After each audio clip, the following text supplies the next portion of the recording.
O texto, querido, compreende, como eu falei, Mateus 9, versículo 18 ao 26.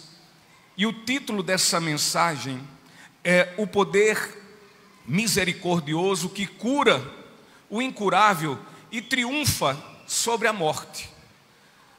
O texto, eu quero mais uma vez ler com os irmãos, diz assim: falava ele ainda quando um dos dirigentes da sinagoga chegou, ajoelhou-se diante dele e disse: minha filha acaba de morrer, vem e impõe a tua mão sobre ela e ela viverá.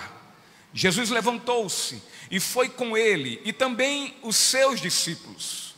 Nisso, uma mulher que havia 12 anos vinha sofrendo de uma hemorragia, chegou por trás dele e tocou na borda de seu manto, pois dizia a si mesma: se eu tão somente tocar em seu manto, ficarei curada. E desde aquele instante, a mulher ficou curada. Quando ele chegou à casa do dirigente da sinagoga e viu os flautistas e a multidão agitada, disse: saiam, a menina não está morta, mas dorme. Todos começaram a rir dele. Depois que a multidão se afastou, ele entrou e tomou a menina pela mão e ela se levantou. A notícia deste acontecimento espalhou-se por toda aquela região.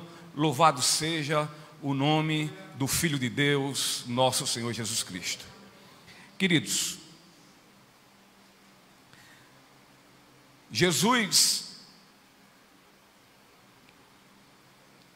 Jesus ainda terminava, naquele momento, de responder aos discípulos de João Batista quanto às questões em relação ao jejum, quando de forma repentina chegou um dirigente da sinagoga, chegou ali um homem judeu, ali chegou naquele momento um fariseu. E fariseus, queridos, era uma pessoa muito importante na sinagoga. Era um homem religioso, era um homem obediente. Entretanto, toda aquela sua religiosidade, toda a sua importância, seu cargo, sua função, de nada teve valia, de nada adiantou diante do terrível e aterrorizador problema que ele enfrentava. E nós podemos dizer aqui que toda a sua religião, em absoluto, ela pode ser útil diante do quê? Diante da morte.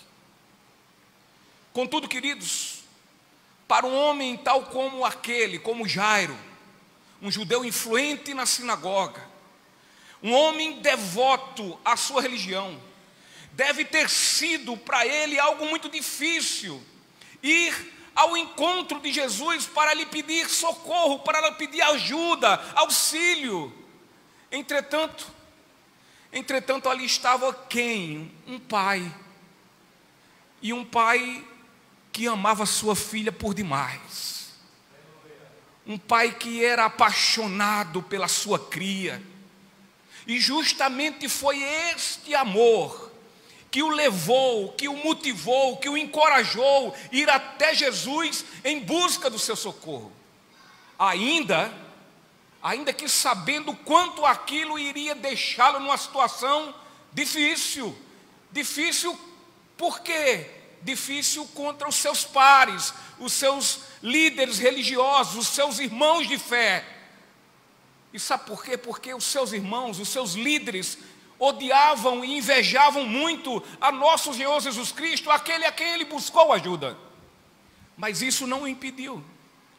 E Jairo, queridos, quando chegou a Jesus, a princípio sua filha estava mortalmente doente. Ela estava muitíssimo doente. Porém, naquele momento ocorre uma interferência de uma mulher anônima, que ninguém sabe quem é. Uma mulher que estava também enfermada, e dado o seu intenso sangramento uterino, ela toca as vestes de nosso Senhor. E quando toca as vestes de Jesus, Jesus para. Aquele toque leva a Jesus a parar. e a parar a sua caminhada em direção à casa do aflito Jairo. E consequentemente, mediante esta ocorrência, chegam os amigos de Jairo e dizem a ele a má notícia que sua filha já havia morrido. E queridos, embora Jairo houvesse recebido essa desagradável, essa aterrorizante notícia, ainda assim, nosso Senhor Jesus Cristo o consola, lhe tranquilizando, dizendo-lhe que: Jairo, então somente creia. E assim segue a casa dele. E queridos, podemos ter por certo que Jairo, ele cria, ele tinha fé em nosso Senhor Jesus Cristo. Portanto, a parada ali para curar a mulher do fluxo de sangue, só se viu para uma coisa, só se viu para que a fé daquele homem fosse aumentada, crescesse. Queridos, as coisas do Senhor, tudo tem um propósito. Como diz a história, o Senhor, Ele não bate prego sem estopa. Ele não dá murro em ponta de faca. Tudo que o Senhor se propõe a fazer, há um propósito. Nada o pega de surpresa, inclusive. Então, pela sua fraqueza, pela limitação, pela sua fragilidade, a fragilidade daquele homem, do homem Jairo, quando ele entra em sua casa e vê todo o tormento, o choro naquele velório, com toda certeza foi para ele uma cena assustadora, ele deve ter tremido. Entretanto, nosso Senhor, como sendo aquele que tem o controle de tudo e de todas as coisas, de forma soberana e sobrenaturalmente, Ele ressuscitou aquela menina. Queridos, a mulher enfermada, dado o seu fluxo de sangue, conforme o Evangelho de Marcos, lá no capítulo 5, versículo 26, diz que ela já havia consultado inúmeros médicos, dos mais renomados, dos mais conhecidos, dos mais caros. Ela havia gasto todas as suas posses, todos os seus bens, sem contudo em nada ter êxito. Podemos então entender que trata-se aqui de uma mulher que estava desesperançada, uma mulher que não tinha qualquer expectativa de melhora. Esta mulher, ela teve fé suficiente para ir então de forma humilde aos pés de Jesus.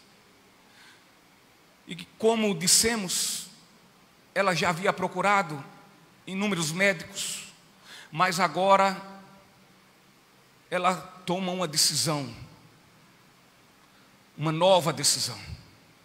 Ela já ia tido procurado médicos, como falei, renomados, médicos caros.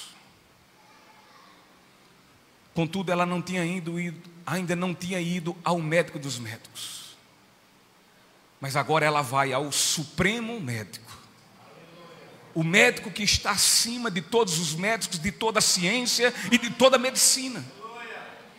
E olha, queridos, a parada para curar e falar com a mulher de fluxo de sangue, aos olhos humanos, aos nossos olhos imediatistas, parece que o que atrasou a chegada de Jesus na casa de Jairo.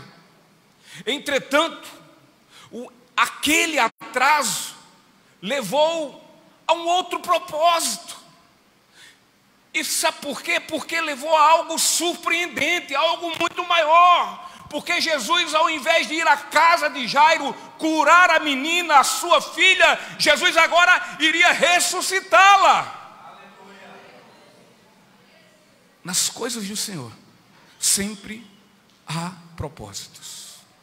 Não à toa que o apóstolo Paulo diz que nós sabemos, ou pelo menos devíamos saber, que todas as coisas cooperam para o bem daqueles que amam a Deus e são chamados segundo o seu propósito.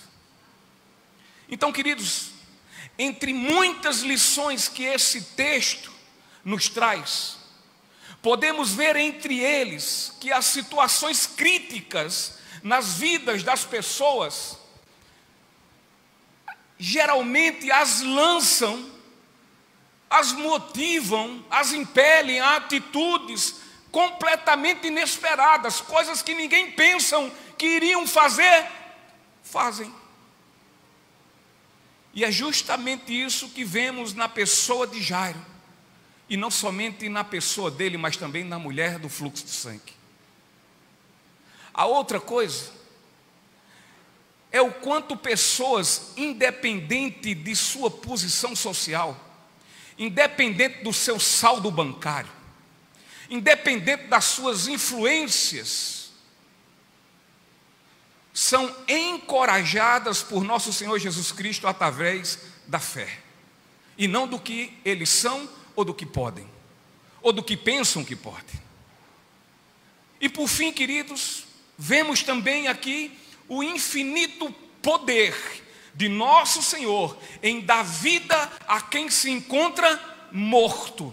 E dessa forma, queridos, mediante o que agora lhes expus até esse momento, vamos agora refletir nesse texto, versículo por versículo. Versículo 18 e 19, vamos ler mais uma vez.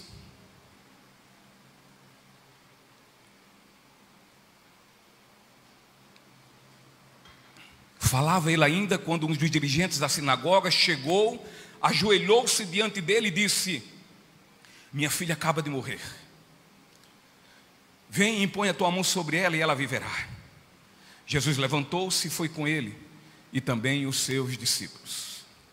Então, queridos, Jesus, como há pouco falei, ele acaba de esclarecer a seus discípulos, aos discípulos de João Batista, quanto às questões do jejum. E aí se aproxima dele um homem. Esse homem enfrentava um grande problema, como já sabemos, um problema profundamente desgastante. Afinal, sua filha estava travando uma batalha árdua e crucial, e necessitava da intervenção de Jesus. Então Jairo fazia parte de uma junta de anciãos da sinagoga.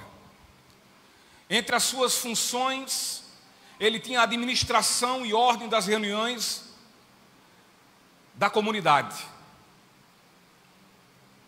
Como já observamos no relato de Mateus, não é citado o nome de Jairo. Não é citado aqui como sendo ele este dirigente que vai pedir socorro a Jesus. Porém, Marcos e Lucas dão um nome a ele. O nome desse homem era Jairo. Este dirigente da sinagoga fazia parte de um grupo religioso, um grupo que tinha grande proeminência, eram muito importantes na sociedade onde viviam. E sendo assim, queridos, o sofrimento, os embates, as dores sobrevêm também às famílias que são mais nobres. Embate, sofrimento, dificuldade, adversidade vai também sobre as famílias proeminentes, as famílias mais abastadas, afortunadas, ricas. Não, isso é algo que tem em todas as vidas. E Jairo ocupava uma posição bastante elevada na comunidade judaica. O grupo que fazia parte, a que ele fazia parte, lhe dava uma posição de muito prestígio. E este grupo também era o mesmo grupo que muito hostilizava, na verdade, odiava a Jesus Cristo. Portanto, entendemos que não era algo muito lógico que uma pessoa como Jairo, ela viesse e se prostrasse. O texto diz que ela se prostra diante de Jesus. Não é uma coisa muito lógica, pois essa sua atitude seria demasiadamente questionada pelos seus pares religiosos. inclusive levando a enfrentar uma reunião, uma assembleia para a sua expulsão, porque tratava-se nesse instante de blasfêmia contra a sua religião. Mas, queridos, o que fez Jairo tomar essa decisão? Ele estava desesperado pelo momento que vivia. De fato, isso o fez, o motivou. Mas não foi só isso. Eu entendo que ali estava, sabe quem? Um Jairo transformado. E sabe por quê? Porque Jairo, como um possível habitante de Cafarnaum, a cidade onde Jesus ali morava, com toda certeza ele já tinha ouvido falar de Jesus. E há uma probabilidade muito grande dele já ter visto Jesus. Então Jairo, quando vai a nosso Senhor, ele vai sabendo quem ali é, quem de fato Jesus é. O texto não dá muita clareza sobre isso. Veja que ele diz, falava ele ainda com um dos dirigentes da sinagoga, quando um dos dirigentes da sinagoga chegou, ajoelhou-se diante dele e disse: minha filha acaba de morrer, vem e impõe a tua mão sobre ela e ela viverá. Então, queridos, Jairo não vê em Jesus somente mais um profeta. Ele não vê Jesus como o jovem rico viu, ou seja, como um bom mestre, ou mesmo como um rabino cheio de muita sabedoria, de muito conhecimento. Ele olha para Jesus e vê em Jesus Deus. Ele sabe que ali está o Deus único e vivo encarnado. Então ele se prostra, ele se humilha, ele adora, ele anuncia uma questão que é humanamente insolúvel. E ao mesmo tempo ele afirma de forma convicta que somente ele, Jesus, é poderoso para solucionar aquela sua questão. Ali era um homem transformado, ali estava um homem convertido. Jairo, queridos, ele já está convicto de que ele está diante do Senhor e Salvador da sua vida. Jairo aqui, ele sabe disso, e sabe porque ele experimentou com propriedade o que é estar morto e ser vivificado, é estar perdido e ser achado, é estar nas trevas e agora está sob a luz inacessível de nosso Senhor. A pergunta é: você sabe o que é isso? Você sabe o que é estar morto e agora está vivo? Você sabe o que é você estar perdido e agora ser achado? Não é se achar não, é ser achado.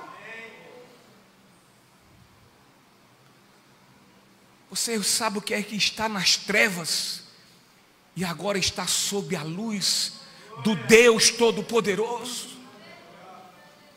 Se você sabe, então você é um convertido tanto quanto Jairo foi.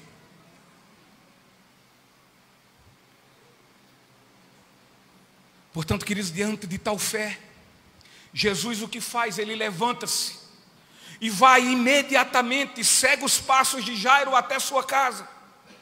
E como sabemos, Jesus estava sentado à mesa na casa de Mateus, respondendo sobre questões teológicas, sobre o jejum. E podemos entender aqui que neste momento, quando Jesus prioriza vidas, podemos entender aqui como ele olha para as vidas com importância infinitamente mais do que uma mera discussão teológica secundária que não tem por que ele estar perdendo tempo quando alguém está morto em seus delitos e pecados. Jesus prioriza vidas, queridos, em relação a essas discussões bobas. Me perdoem a palavra, essas idiotices, essas discussões questões de igreja. Aqui é como se Jesus dissesse: é o seguinte, meu irmão, meus queridos, eu creio que o que vocês me perguntaram, eu já respondi o que tinha que lhes responder. Então eu espero que tenham de fato entendido o que eu falei. Portanto, quanto a este assunto, encerrado. Assunto encerrado. O assunto está encerrado porque eu tenho coisas muito mais importantes para fazer. Existem almas perdidas, clamando por socorro, precisando de misericórdia. Dessa forma, com licença, que eu vou fazer a obra do que o Pai me enviou para fazer. Então, queridos, parem de conversar e de discutir bobagem e besteira. Eu já estou que não aguento mais. Está havendo discussão de irmãos se engalfiando, deixando uns traumatizados. Tem irmão que está precisando de psicólogo, com essa história de calvinista e arminiano. Eu tenho por certo que Calvino e que Armínio, se eles estivessem no céu olhando para cá, eles estavam doidos, dizendo: eu nunca disse isso, e o outro disse: eu também não disse isso. Esse povo não tem o que fazer, não. Lê para esse povo, por favor, Mateus 28, e diga que eles têm que fazer é ir por todo mundo e pregar o Evangelho, ensinando o que eu os ensinei. Esse povo só aprendeu isso. Quem é o Deus desse povo? É Calvino? É Armínio? É quem? Ou é Deus? Ou é Jesus Cristo? Tem gente morrendo lá fora, meu irmão. Você recebeu graça? Você não pagou por ela, não. É misericórdia. Você recebeu e não merecia. E ele diz: o que recebeu de graça, vá dar de graça. Está aí, os campos estão brancos. Cadê os trabalhadores? O próprio dono do campo, ele diz: orem ao dono do campo para que ele envie trabalhadores. Sabe o que é isso? Para que o dono do banco converta. O que eu estou achando é que tem muita gente que pensa que é convertido, não é? Aí está perdendo tempo com essas histórias, em vez de estar atrás das almas que estão aí padecendo. Vamos lá, versículo 20 e o 21.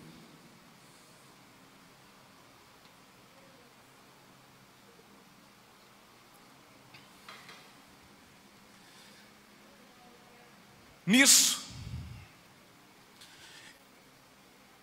queridos, eu não estou aqui menosprezando a teologia, não. Em nome de Jesus. Eu não teria capacidade de ministrar essa palavra e de conduzi-la da forma como estou conduzindo se não fosse a teologia. Em primeiro lugar, se não fosse Deus na minha vida e o Espírito Santo habitando em mim. Mas é preciso estudar. Isso é verdade. Mas enfim, versículo 20 e 21.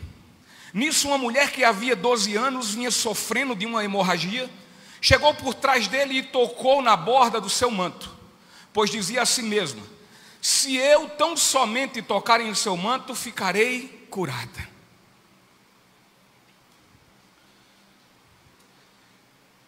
O inesperado, aos olhos de muito, acontece nesse instante. Algo fabuloso faz com que nosso Senhor pare por algum momento. E o que foi? Como falei, uma mulher anônima, uma mulher sofrida, uma mulher enfermada, adoentada, que pela sua fé, e somente pela fé, e fé esta em nosso Senhor Jesus Cristo, ela faz com que Jesus, sem ela nada falar, realize um grande milagre na sua vida. Nem ela falou e nem Jesus.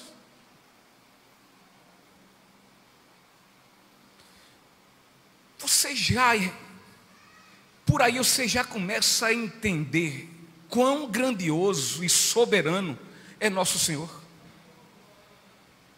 O seu poder flui e transborda, e assim, diante de uma fé como desta mulher, ele opera estupendos e sublimes milagres. Então podemos enxergar muito claramente na atitude desta mulher, alguém que vai a Cristo, clamando por sua misericórdia, embora em silêncio, sem dizer uma única palavra.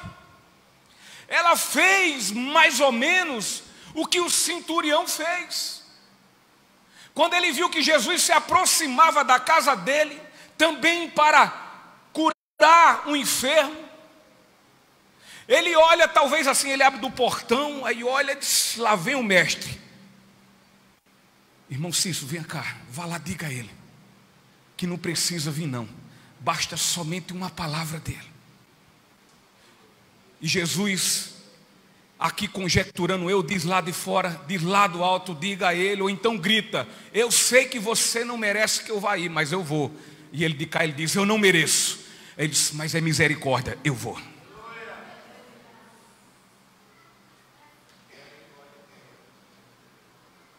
A mesma coisa foi com essa mulher. Essa mulher vai caladinha para tocar no vestido, porque ela sabe que não merece tocar no Filho de Deus.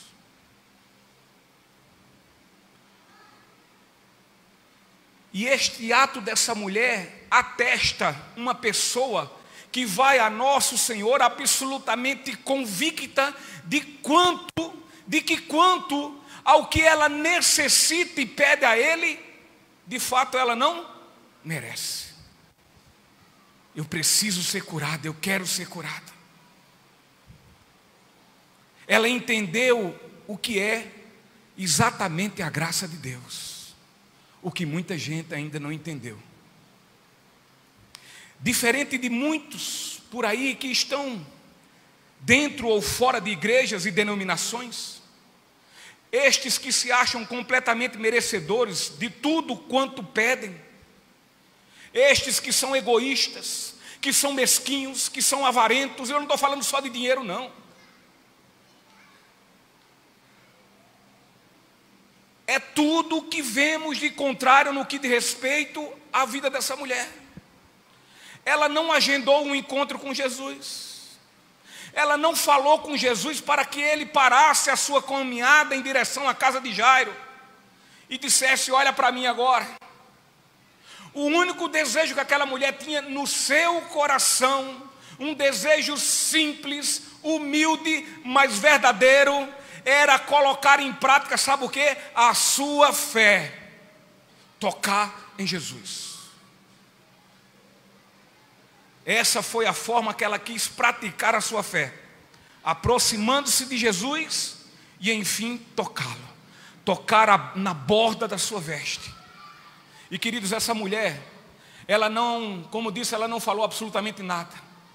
Ela não fez nenhuma confissão pública de fé, não. Ela não levantou a mão primeiro e disse: eu aceito Jesus, eu agora vou dizer que Ele é o Filho de Deus, eu reconheço meus pecados. Não, ela não fez isso, ela simplesmente foi e tocou nas suas bordas. Ela tinha certeza que se tocasse em Jesus ela seria curada. E foi exatamente o que aconteceu. Completamente por trás da atitude de fé daquela mulher, encontrava-se uma fé plenamente agradável aos olhos de Deus, aos olhos de Cristo. O que muitos jamais enxergariam, Jesus ali enxergou. Jesus estava a caminho da casa de Jairo para ressuscitar sua filha, porém a urgência de Jairo não foi capaz de limitar nosso Senhor.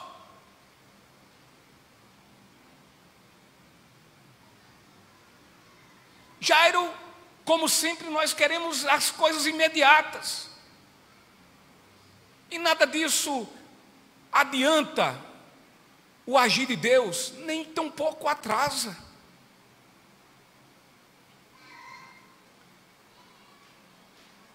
Portanto, não há nada que possa ocupar Jesus de uma forma tal para que Ele não possa dar conta de tantas outras questões que existem em todo o mundo. Ou seja, Jesus, queridos, Ele tem um controle de tudo. Ele sabe o número de fios de cabelo em nossa cabeça.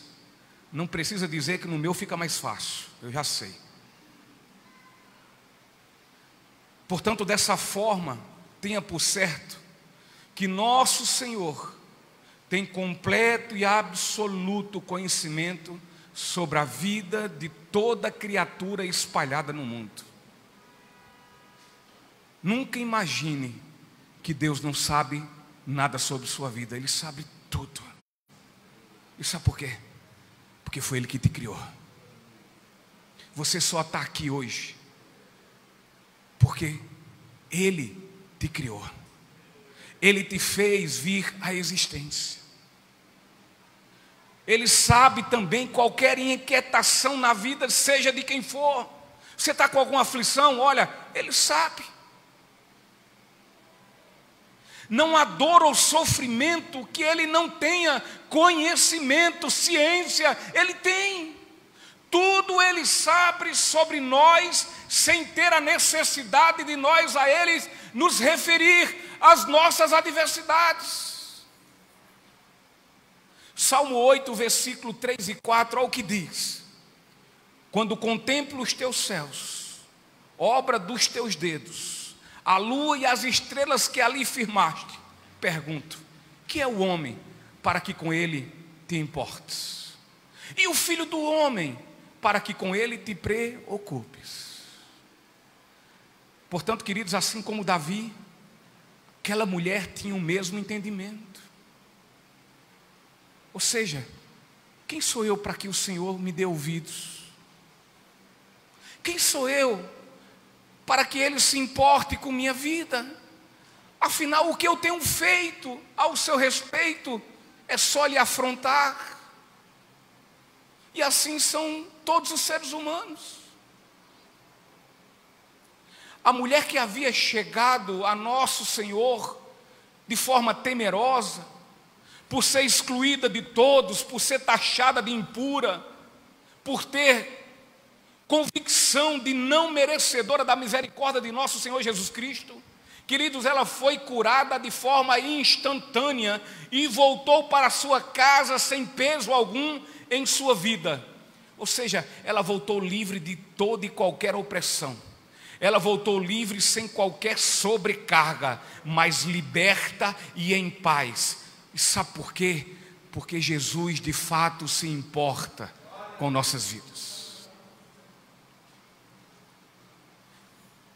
Senão Ele não dizia: vinde a mim todos que estáis cansados e oprimidos, e eu vos aliviarei.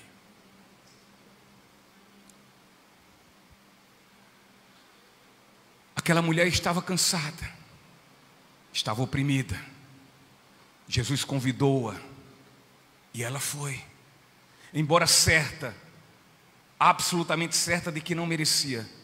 E assim Jesus derramou sobre sua aflita alma paz e descanso. Versículo 22.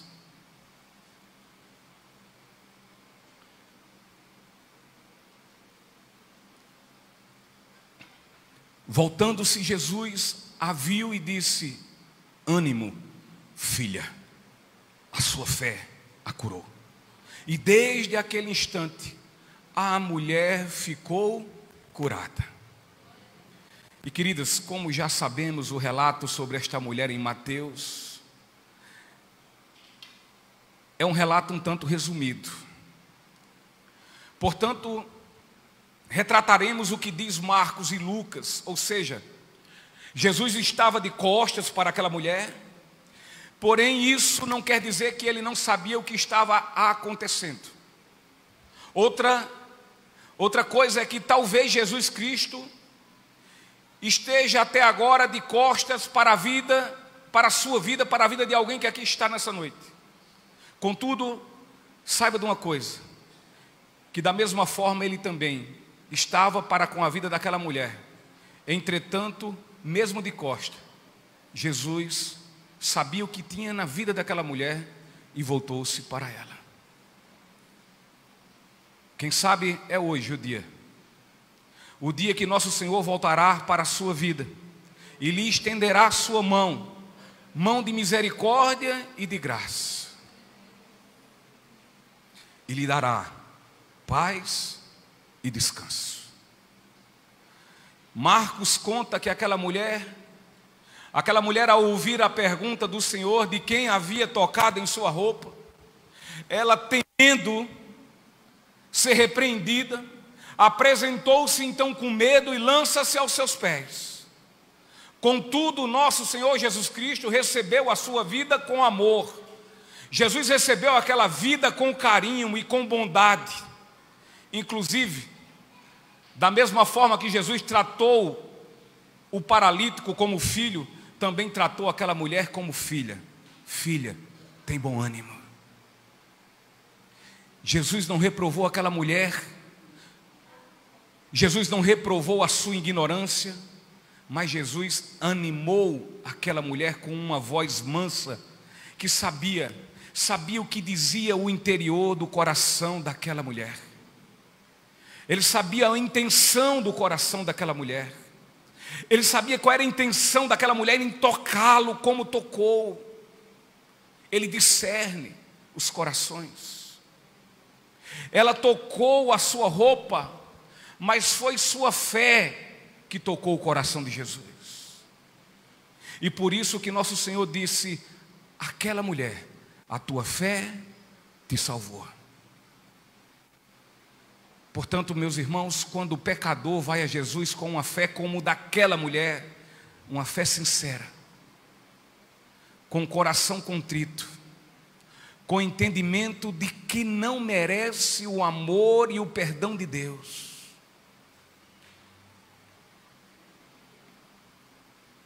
quando assim faz o pecador, como esta mulher, todos estes pecadores são curados e salvos da pior doença da humanidade, a saber, a doença do pecado.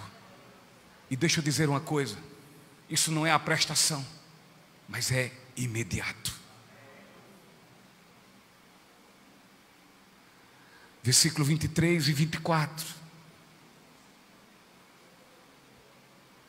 Quando ele chegou à casa do dirigente da sinagoga, viu os flautistas e a multidão agitada, disse: saiam, a menina não está morta, mas dorme. Todos começaram a rir dele. Então estamos diante do momento em que Jesus chega à casa de Jairo, e ali ele depara-se com uma cerimônia fúnebre. Ali estavam os flautistas, como também estavam as carpideiras, que eram as mulheres que eram contratadas para chorar nos enterros. E isso tudo era um costume da tradição judaica daquela época, visto que o luto era público. E como Jairo era um homem de boa condição financeira, muito bem conceituado e conhecido, ele teria ali muitos flautistas tocando. Também tinha um número grande de mulheres, de carpideiras, mulheres chorando o pranto daquele luto. Pois afinal Mateus relata que o momento era de uma agitação. E na versão Ara, na versão Almeida revisada e atualizada, o termo não é agitação, mas é alvoroço, como foi lido antes de mim. E o objetivo deste costume de ter esses flautistas, essas carpideiras, era para que as famílias não se sentissem só naquele momento de profunda consternação, de tristeza, de aflição. Então, este costume ele tinha o objetivo de fazer lembrar ao povo judeu que deveriam eles estarem unidos em todos os momentos, ou seja, na alegria e na dor. Como lembra também Paulo na carta aos Romanos, no capítulo 12, versículo 15, quando ele nos aconselha como irmãos em Cristo, para que venhamos nos alegrar com os que se alegram e que venhamos chorar com os que choram. Sendo assim, querido, Jesus, vendo este alvoroço e sabendo que era puro alarido superficial, as pessoas estavam sendo pagas para chorar, as pessoas estavam sendo pagas para tocar em flautas, era superficial, não passava de ostentação, não passava muitas vezes até de bajulação, visto que o pai da menina era uma pessoa notória e tinha grande importância na sociedade. Sendo assim, ele manda que saiam e diz mais. Ele diz: saiam, porque a menina não está morta, ela apenas dorme. E assim começaram a ridicularizar o nosso Senhor, rindo dele. Com toda certeza faziam isso porque não entendiam que Jesus queria, o que Jesus ali queria falar, e por serem profissionais de cerimônias fúnebres, eles também sabiam identificar quando uma pessoa estava morta ou viva. E agora, cabe na cabeça da gente. A gente está tudo aqui, Jesus falando, e a gente tudo rindo da cara dele. Um bocado de miserável pecador, que só merece a porta do inferno, rindo do Deus Santo. Era o que estava acontecendo ali. E aqui nós vemos duas coisas. A primeira é que de fato a menina estava morta, pois senão não teriam rido de nosso Senhor. E a segunda é que assim como riram de Jesus, da mesma forma são todos os pecadores que vivem à mercê das filosofias e desse sistema deste mundo caído. Ou seja, vivem a rir de todos nós cristãos, quando trazemos aos seus olhos e ouvidos o Evangelho, na tentativa de levar vidas aos seres humanos mortos em seus delitos e pecados. Isso é um doido. KKKKK.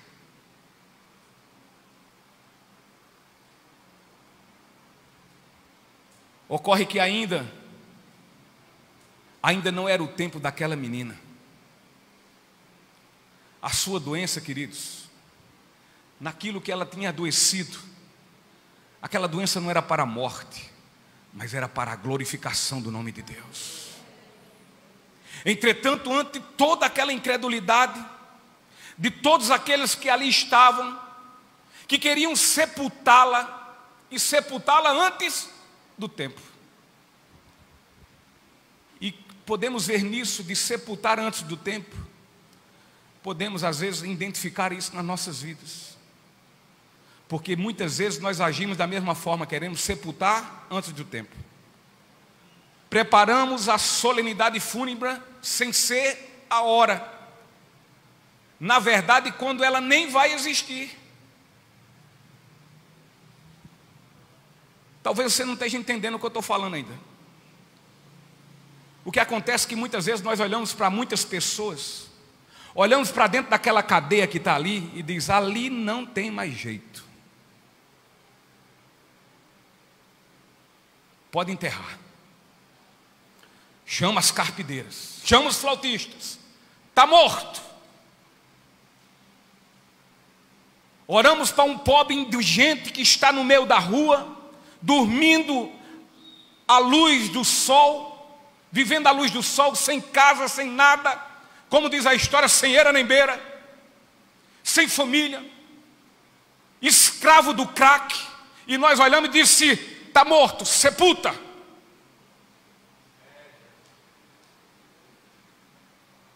Quantos missionários e pastores vocês conhecem que estavam dentro de cadeias e hoje estão ministrando o Evangelho para o louvor da glória de Deus? Não sepulte antes do tempo, deixe de ser incrédulo. Quando não é isso, meu marido, sepulta, esse não tem jeito. Tem mais jeito não, pode sepultar. A esse, e diz mais ainda, a esse nem Jesus, misericórdia.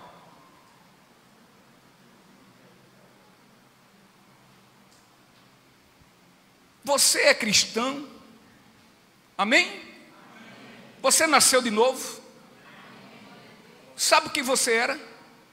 Um morto. Morto.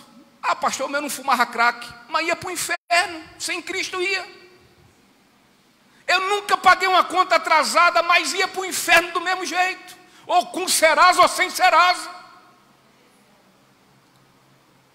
Ah, eu nunca traí minha mulher, não interessa. Se você não crê em Cristo, você está morto em seus delitos e pecados, e o seu fim é a morte eterna, é a condenação eterna, a saber, o inferno, que muita gente não quer falar sobre ele. Então não diga não tem mais jeito não, não diga mais tem mais jeito para o meu filho não. Tem. Não diga tem mais jeito para o meu pai não. Quem é você? É Deus? Não tem mais jeito para minha mãe, não tem mais jeito para o meu marido, não tem mais jeito para minha esposa, não tem mais jeito. Eu estou começando a achar que não tem mais jeito é para você. Mas ainda assim tem.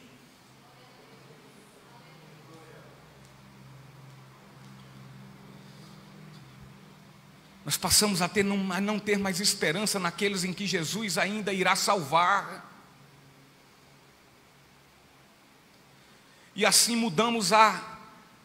passamos a contratar os flautistas e as carpideiras para chorar, e grande é o alvoroço. E quando na verdade Jesus está muito bem certo que irá interromper esse estado passageiro de óbito para dar vida onde não tem, e vida em abundância, queridos.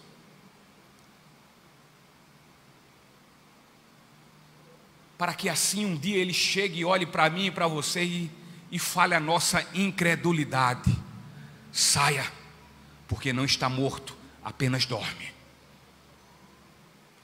Precisamos entender que, como cristãos que somos, que não devemos dar ouvidos à importância e às zombarias.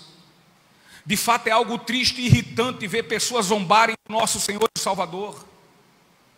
Porém, lembremos-nos que mais que isso, Jesus suportou e Ele não se irou. Não por isso Jesus deixou de ir para a cruz, porque zombaram dele. Ele continuou. Inclusive quando eu e você fazíamos parte dos zombadores dele. Mas ainda assim Ele foi para a cruz por causa da minha vida e da tua.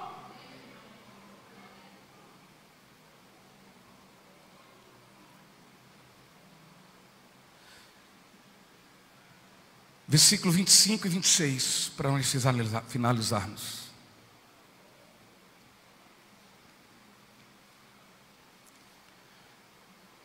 Depois que a multidão se afastou, Ele entrou e tomou a menina pela mão, e ela se levantou. A notícia deste acontecimento espalhou-se por toda aquela região. Eu quero aqui em primeiro lugar chamar a atenção da igreja, e chamar a atenção quanto ao fato de Jesus ter afastado dali todos quanto faziam alvoroço, agitando aquele ambiente. Preste bem atenção. Jesus os expulsou do recinto onde ali haveria milagre de ressurreição na vida da menina. E quando Jesus o fez sair dali, fez todos saírem dali, cremos que Jairo, por ser um homem crédulo, foi ele quem abriu a porta da casa para que todos saíssem. E então Jesus nos deixa certos que aquela agitação, que aquele alvoroço, que aquele momento de alvoroço cheio de ritos superficiais, cheio de choros dissimulados, cheio de emoções falsas, não convém com a santa palavra de Deus, a poderosa palavra de Deus, o evangelho que é poder de Deus.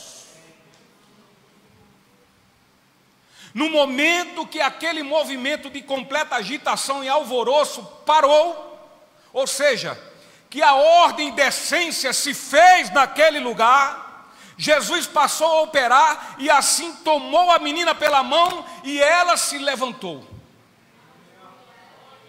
O recado está aqui. O recado para as igrejas modernas e moderninhas, para que parem com alvoroço, para que parem de inventar história, para que parem de inventar um outro evangelho que não é esse, o verdadeiro, que não é o verdadeiro, para que deixem de agitação, para que parem de alvoroçar, para que pare com as falsas profecias, para que cessem com as criancices, porque dessa forma, ou lançam fora esses alvoroços e agitações, ou Jesus não vai operar. Lance fora. Lance fora. Não se precisa mais do que pregar o Evangelho dentro das igrejas. É só o Evangelho. Não precisa de mais nada.